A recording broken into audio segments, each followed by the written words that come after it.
Our text again today is Luke chapter 15, and we're really referring to all three of these parables that Jesus told. You recall that Jesus was criticized. At the beginning of the chapter, the Pharisees, the scribes, they said, "This man receives sinners and eats with them. How dare he be hanging out with sinners?" And in response, Jesus did not engage them in debate. He just told these stories that reveal the priority of God, what God cares about, what makes God happy. He told the parable of the lost sheep, the lost coin, and then the parable, we call it the prodigal son. It's the parable of the lost son. I'm going to read that one, beginning with verse 11. Luke 15, and he said, "There was a man who had 2 sons. And the younger of them said to his father, 'Father, give me the share of property that's coming to me.' And he divided his property between them. Not many days later, the younger son gathered all he had and took a journey into a far country, and there he squandered his property in reckless living. And when he had spent everything, a severe famine arose in that country, and he began to be in need. So he went and hired himself out to one of the citizens of that country, who sent him into his fields to feed pigs. And he was longing to be fed with the pods that the pigs ate, and no one gave him anything. But when he came to himself, he said, 'How many of my father's hired servants have more than enough bread? But I perish here with hunger. I will arise and go to my father, and I will say to him, Father, I have sinned against heaven and before you, and I'm no longer worthy to be called your son. Treat me as one of your hired servants.' And he arose and came to his father. But while he was still a long way off, his father saw him and felt compassion and ran and embraced him and kissed him. And the son said to him, 'Father, I've sinned against heaven and before you. I'm no longer worthy to be called your son.' But the father said to his servants, 'Bring quickly the best robe and put it on him, and put a ring on his hand and shoes on his feet, and bring the fattened calf and kill it, and let us eat and celebrate. For this my son was dead and is alive again. He was lost and is found.' And they began to celebrate. Now the older son was in the field, and as he came and drew near to the house, he heard music and dancing, and he called one of the servants and asked what these things meant. And he said to him, 'Your brother has come, and your father has killed the fattened calf, because he's received him back safe and sound.' But he was angry and refused to go in. His father came out and entreated him, but he answered his father, 'Look, these many years I've served you, and I never disobeyed your command, yet you never gave me a young goat that I might celebrate with my friends.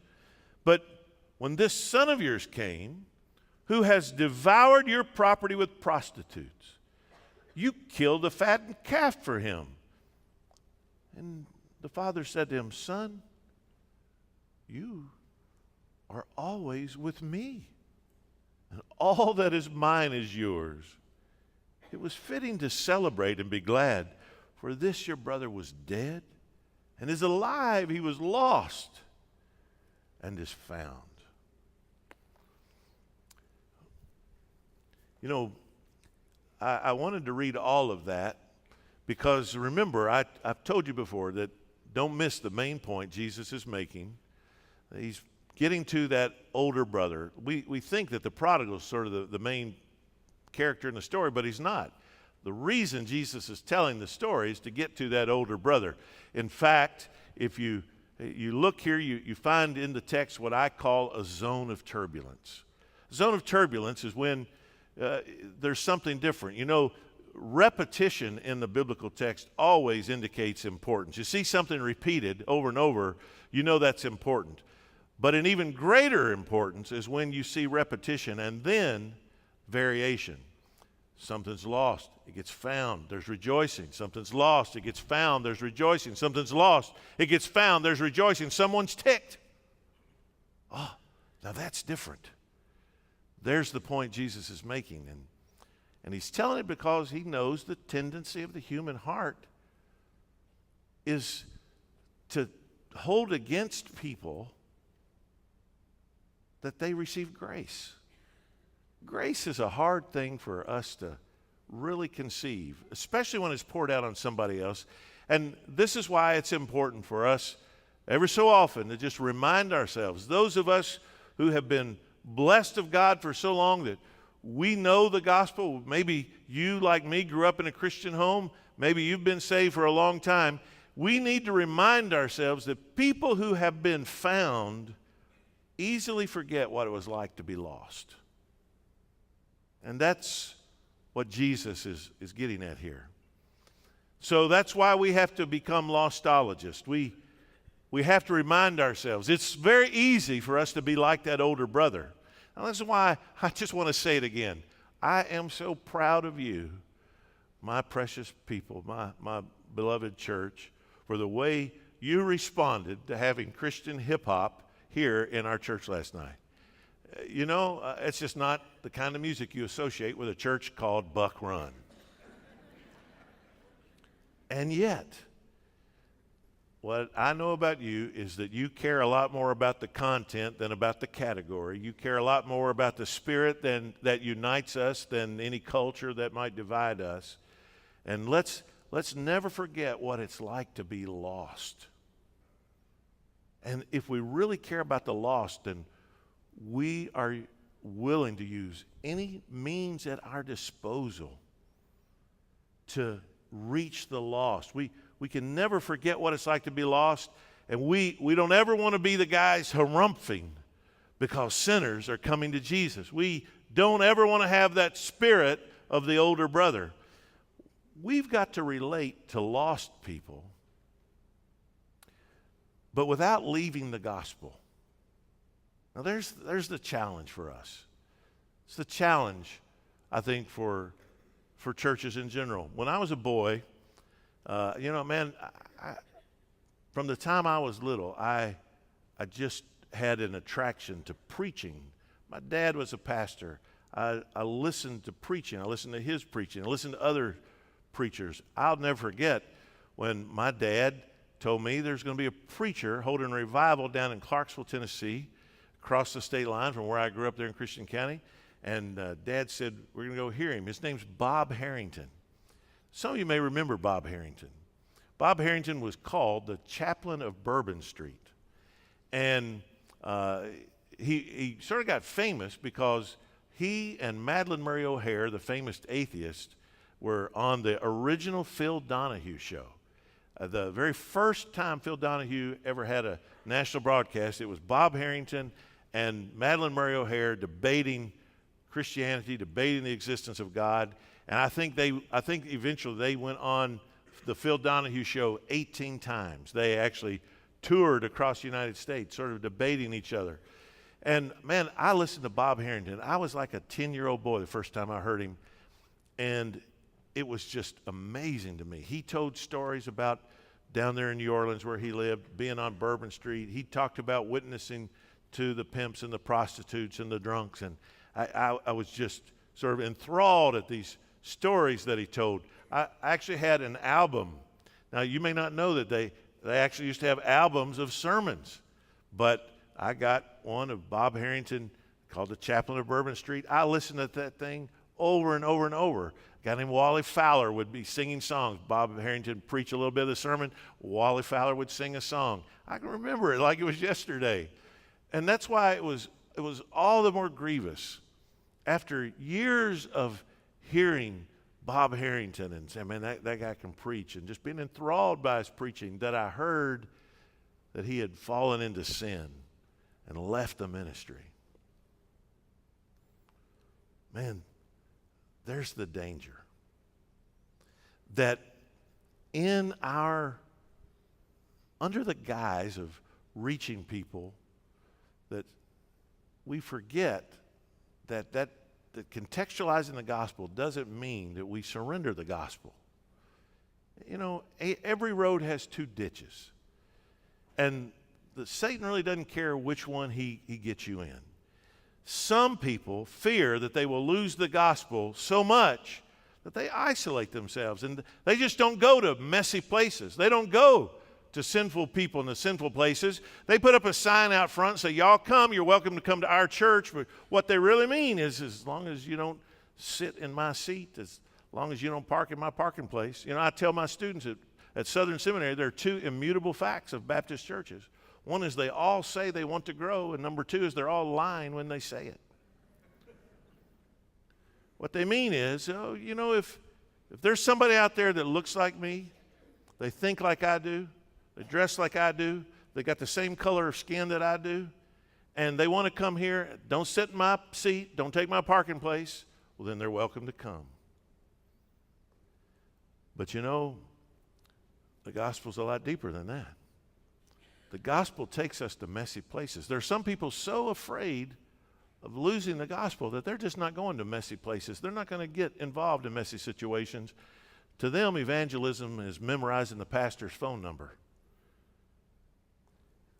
But there are other people, they sort of fall into the other ditch. Oh, they want to reach people.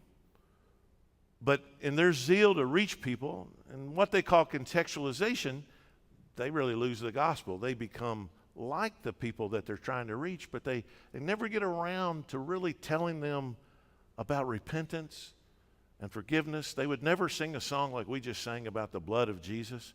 Oh, that's, you know, a 21st century audience can't talk about blood. That's just outside of the bounds of good taste. We don't want to do that. And so in their zeal to reach people, they talk Jesus talk. They'll say things like, just say yes to Jesus. And of course, who's going to say no to Jesus? Well, I'll say yes to Jesus. We don't really know what we're saying yes about. We're not saying yes about repenting of our sins, forsaking our sins. We're not saying yes about Jesus being Lord of my life and dictating to me the way I live and who I sleep with and what I do for a living. We're not really saying yes to that. We're just saying this generic yes to Jesus. See, the devil really doesn't care which way he gets a church off of the gospel. You can isolate yourself and keep it so close that you reach nobody, or you can become like somebody to the point of not having the gospel. But when you look at these parables, you know, the shepherd leaves the 99, but he never loses his purpose, which is to go find the one and bring him home. The woman leaves her chores, but she never leaves her charge to find the coin. The father, he runs out to meet the son, but he doesn't get in the pigsty with him. We've got to hold to the gospel, never surrender the gospel, even while we get ourselves in messy situations, because people are broken and they desperately need the gospel. So that's why we want to be Lostologists. I told you last week that I'm getting a lot of these ideas about the laws of Lostology from John Cramp's book, Out of Their Faces and Into Their Shoes, a book I read back in the 90s. Remember last week we talked about the first 6 laws of Lostology. Being lost can be fun. People, you know, they don't always feel lost when they're lost. Nobody gets lost on purpose. It's easy to get lost. You can be lost and not know it. Admitting you're lost, or you can't force people to admit they're lost, and then admitting you're lost is the first step in the right direction. Today, 3 more I want to share with you. The first one is that when you're lost, you feel out of control. We crave control. The reality is we dislike being vulnerable. That's why people hate to admit that they're lost. I mean, if you go to this prodigal son, first of all, if you catch him when he's still got money in his pocket and hookers on his arm, and you say to him, son, don't you feel separated from your dad? Don't you long to go home? He's going to look at you like you are crazy. No, I really don't want to go home. He's having fun still. But even when you go to him, you know, at that point, he's not yet quite starving. He's just taken the job working with pigs. He still at that point thinks he can manage this crisis. He'll get out of it. It's going to get better. Talk to him then. And you know what? The reality is he still won't admit he's lost. He won't admit that he's made a mess of things. Oh, it's just a temporary setback. You know what we do? When we crave control so much, what we do is we build cocoons. In fact, I even use that word cocoon as a verb.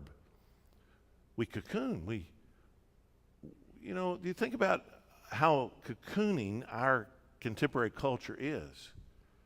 You might cocoon with friends by putting just a certain group of people around you, people who aren't going to challenge you, people who think exactly like you do, people who are going to wink at your bad decisions and encourage you in them. You might put yourself in a sort of a party culture and situations where everybody's acting like they're having a good time. But I think cocooning goes deeper than that. Just think about, everything is so individual now. We wear headphones. We can tailor the music we listen to on Spotify or iHeartRadio. We thumbs up, thumbs down. We keep headphones in. Why? Everything's individual. It used to be that couples got married because of some romantic notion, but now they want to marry somebody who's going to allow them their complete autonomy. I want to marry somebody that's going to make me be my best version of me and accomplish all I want to accomplish. And it's really all about cocooning. Our headphones, our smartphones, our iPads, Netflix, our home, our work, people who affirm us in our bad decisions and our self-destructive behaviors, as long as nobody challenges us, because we want to feel in control. But the problem is when we cocoon like that, we can't maintain those cocoons. Those other people, they tend to go on with their lives and leave us. When you're a 35-year-old guy still playing hours and hours of video games in the basement, there's just something sad about it. And it's become a substitute for life. And so what happens then, after we've sort of followed these bad decisions for so long and we realize we've made a mess of things, we find ourselves in the pig pen, we become fearful because we realize we've lost control. We don't like feeling out of control. It makes us feel like we need help from others, but we don't want to ask others for help. And so this precipitates a crisis in our lives. That realization that we're not self-sufficient like we told ourselves we are. The crisis shatters that notion of self-sufficiency. And so we begin to seek control. And how do we do that? Well, we simulate it. We strive for control. People like to have control. It's funny, as a pastor, I've been doing this a lot of years, been doing it all my life. I can typically spot visitors in a church. Even the church that I'm not a member of. I go preach at a church somewhere, if it's on a Sunday morning, I can usually spot the visitors. I don't know anybody, but I can tell you, they typically come in late. There's a certain look they've got. They sit near the back.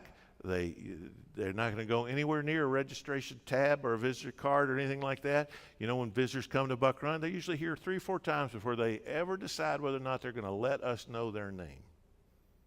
Why? Because they want to maintain control. Now, that's just natural. We're all like that.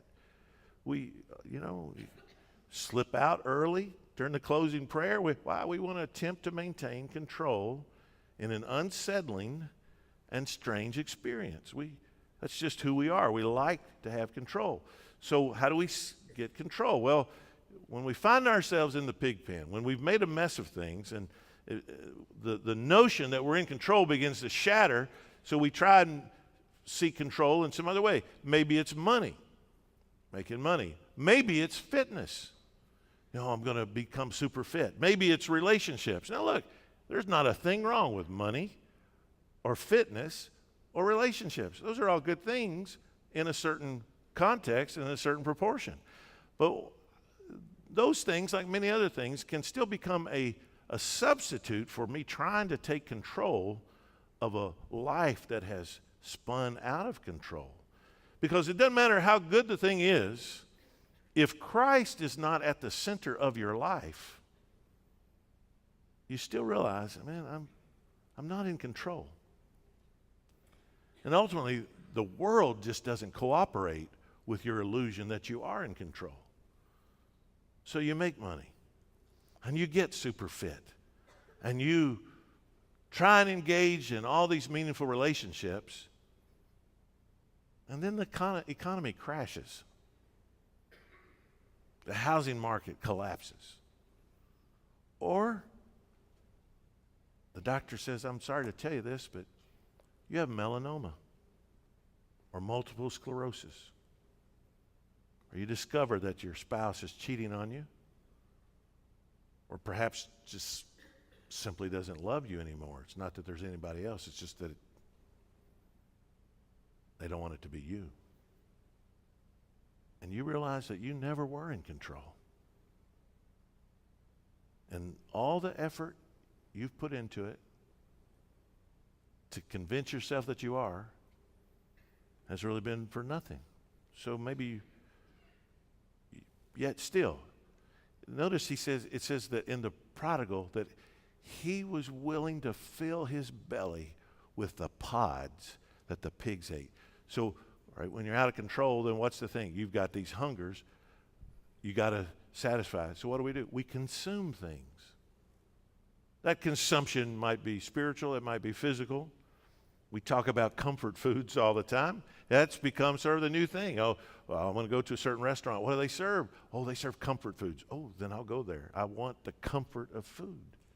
And, you know, the truth is all addictive behaviors at their base or their whole goal is to cover up pain. Destructive behaviors are Satan's lie that you can fill that hole with something other than a relationship with Jesus Christ. I talk about this a lot, but I need to talk about it, both here and seminary and everywhere else. The explosion of pornography in our world is a prime example of the way people are trying to fill the emptiness. They're trying to cover up for the brokenness. I'm going to use a fake name for a website because I don't want to say the name of the website. But let me just talk about one particular pornographic website. I'll call it Death Star. You think YouTube gets a lot of hits?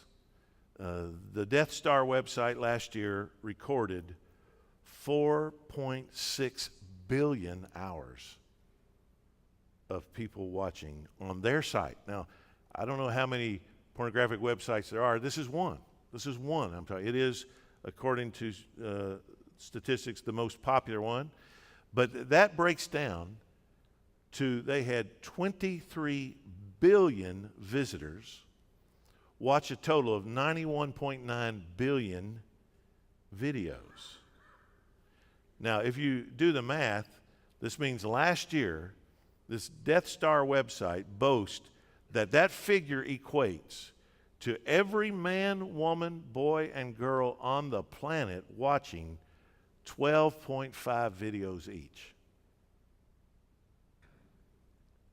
That is so staggering. That is so unthinkable. And yet, is there anything indicating the brokenness of our culture quite like that? That in an attempt to maintain control, we're losing control. There's this emptiness that we're trying to fill that real life, flesh and blood relationships don't fill. And again, just true to Satan's form, he's such a liar. If you go on the internet, you go YouTube, there's a TED Talk called The Great Porn Experiment by Gary Wilson, in which he's not a Christian as far as I know, just a sociologist, and he describes the effects of pornography. And the most ironic thing is that the more, especially men watch pornography, the more they become physically incapable of having a sexual relationship. And I just think, man, how Satan must laugh at that. He offers this counterfeit experience that then deprives you of the very experience you're trying to simulate or achieve. Man, that's exactly the way he does. Put it in an even clearer perspective. The analytics show that an average of 64 million people watch porn on that one site every single day. 64 million a day. You think our culture's broken? You think we're consuming things, trying to fill a hole? But see, and when we do, that only makes it worse. The more we seek control, the more we realize that the things we control have really led us further away from home, not closer to it. We wake up in the pig pen, and all the things that we thought gave us control are gone, and the situation is worse. And you know, I mean, just think about in the news recently. Have we not seen and heard recently of multiple cases of very famous, very successful men who have tried to control others and not been able to control themselves? I mean, every day it seems like there's a new revelation of this happening. It even seems, I would say, that it's almost like the more power a man achieves, the more out of control he becomes frequently. So we get in this vicious circle. We feel lost, therefore out of control.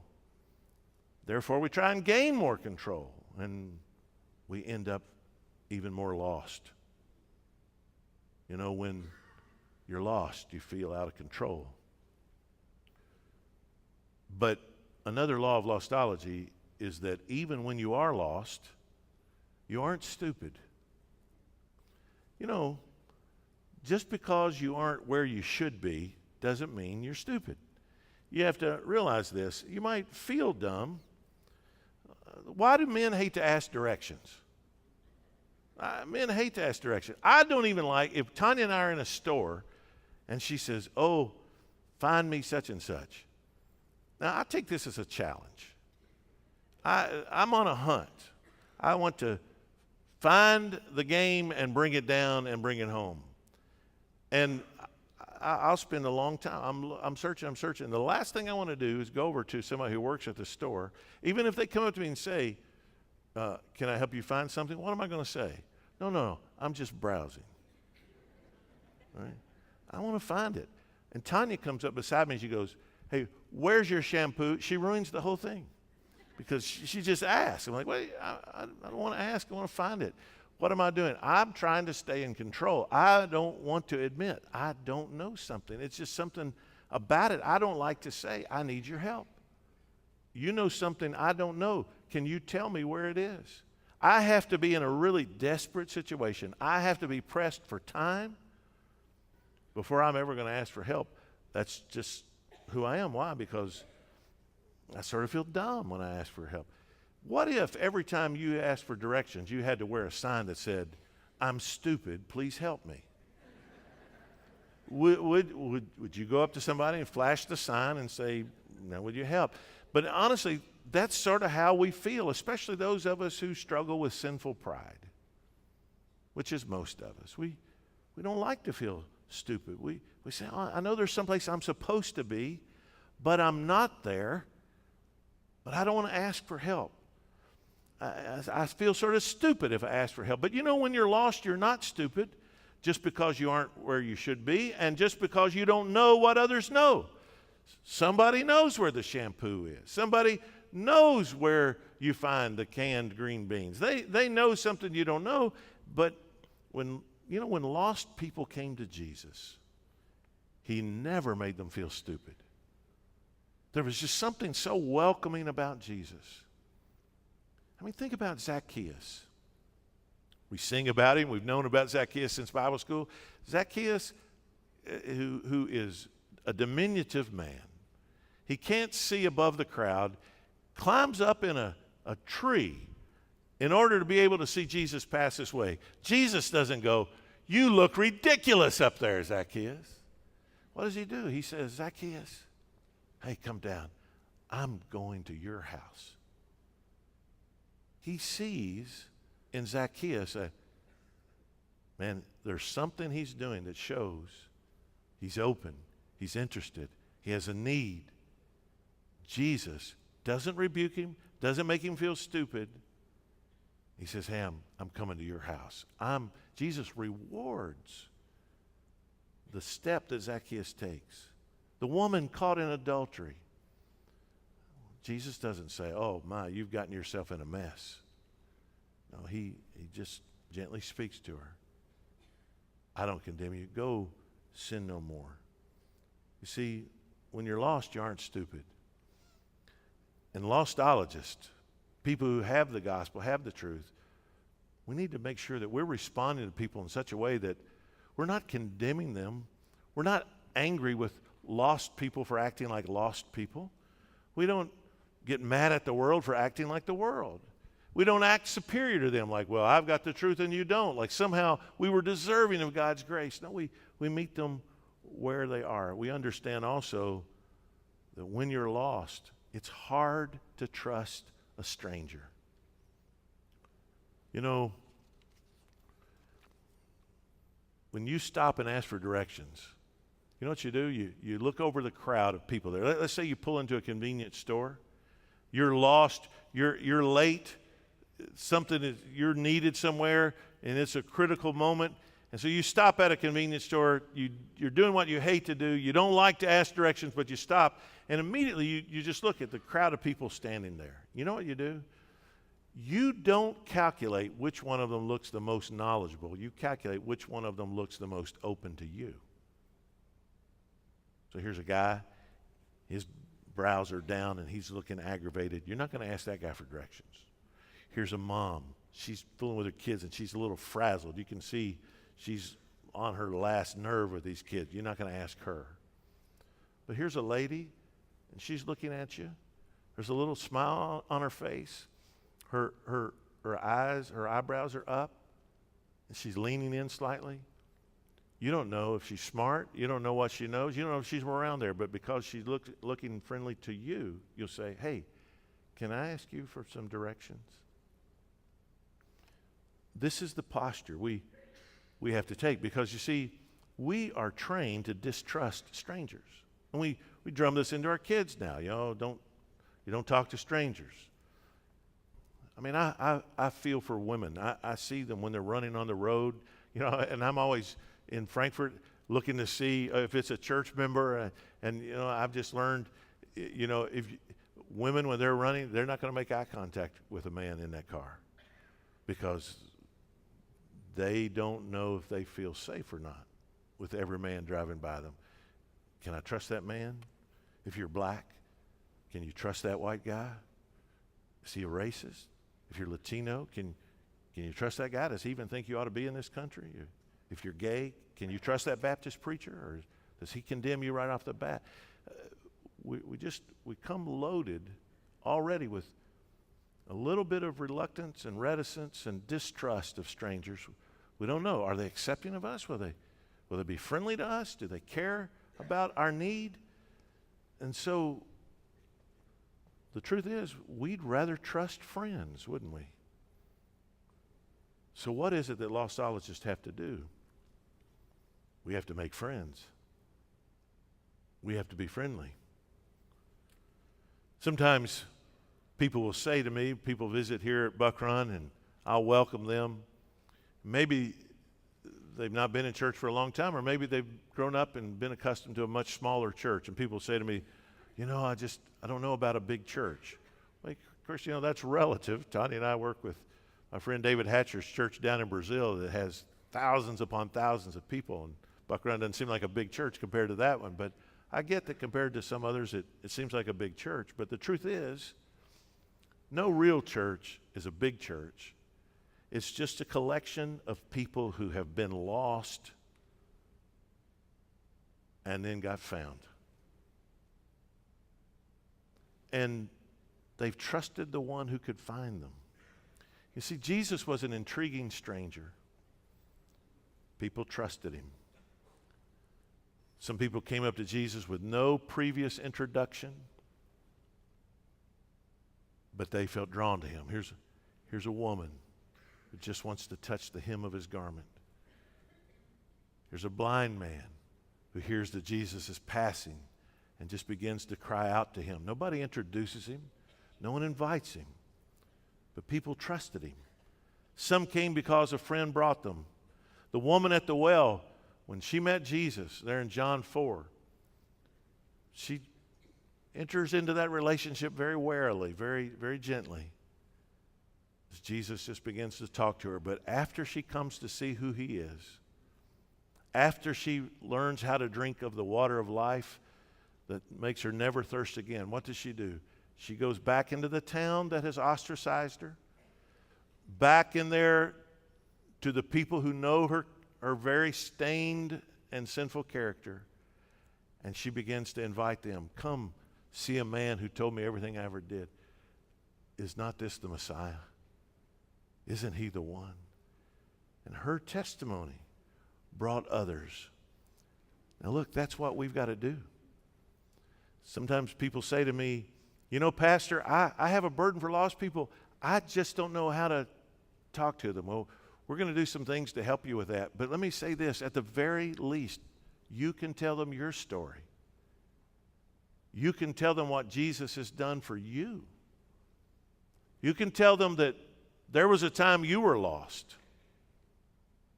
and you were found by him. You can tell them that your life was broken and he gave you wholeness. You can tell them how you sought wholeness and restoration and joy and so many other things. You realized none of it gave you control. None of it filled the hole, but Jesus came to you in his grace and he saved you. You can tell somebody that.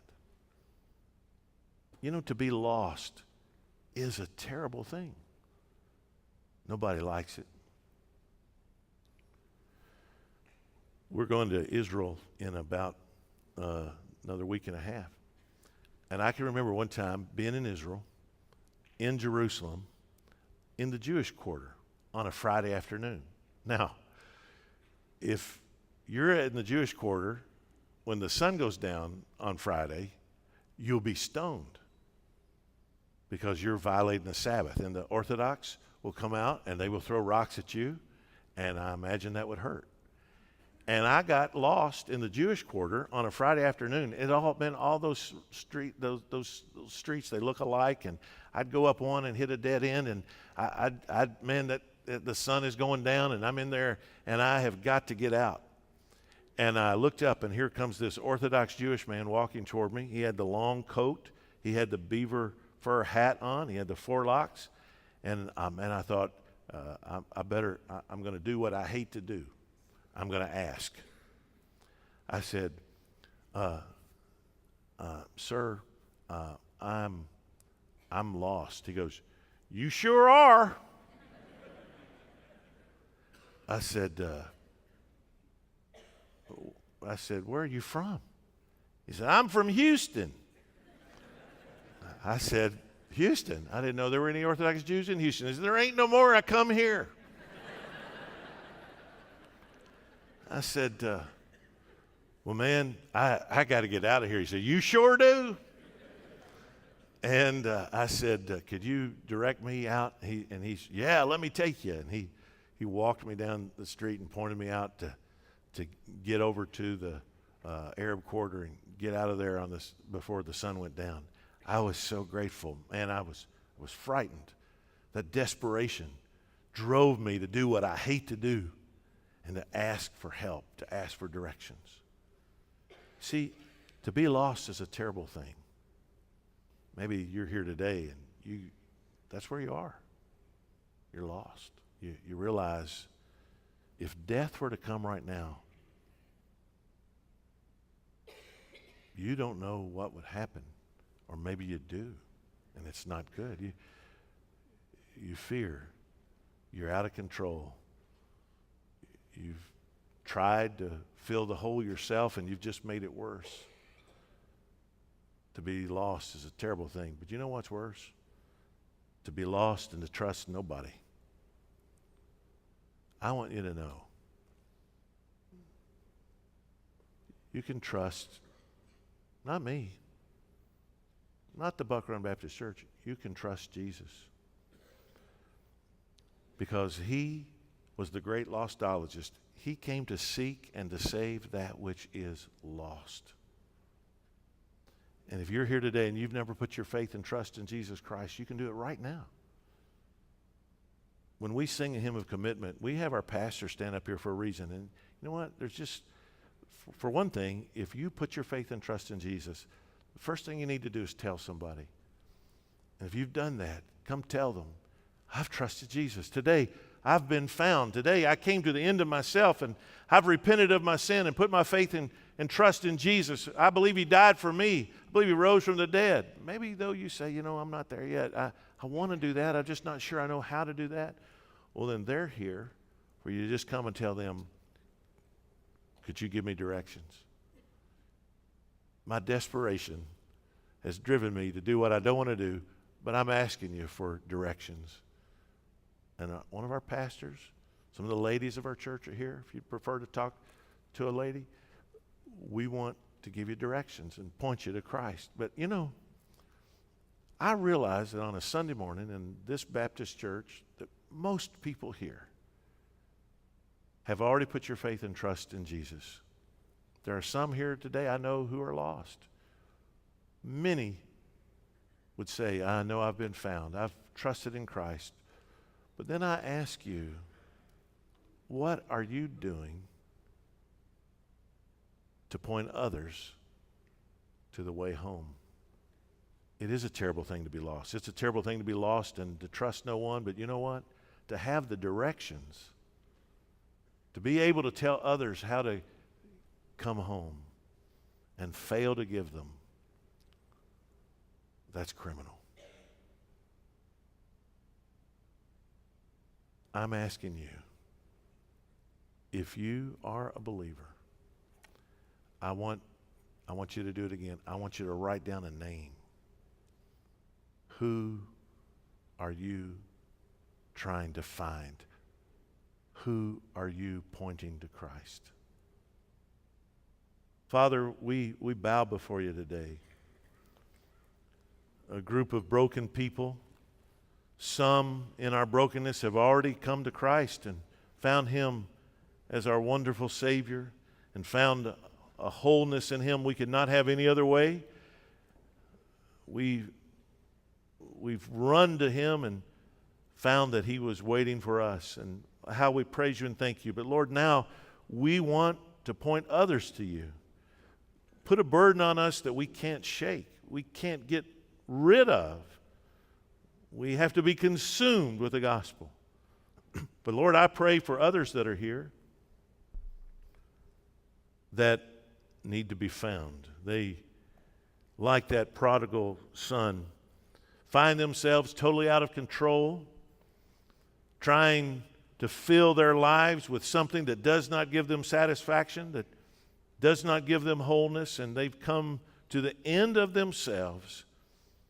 I pray that today they'll turn to you, that today they'll take that step like the prodigal did and say, I'm not worthy to be called his son, but just let me be one of his servants. And that they'll come, take one of these pastors by the hand and say, today I want to trust Christ. I want to be found.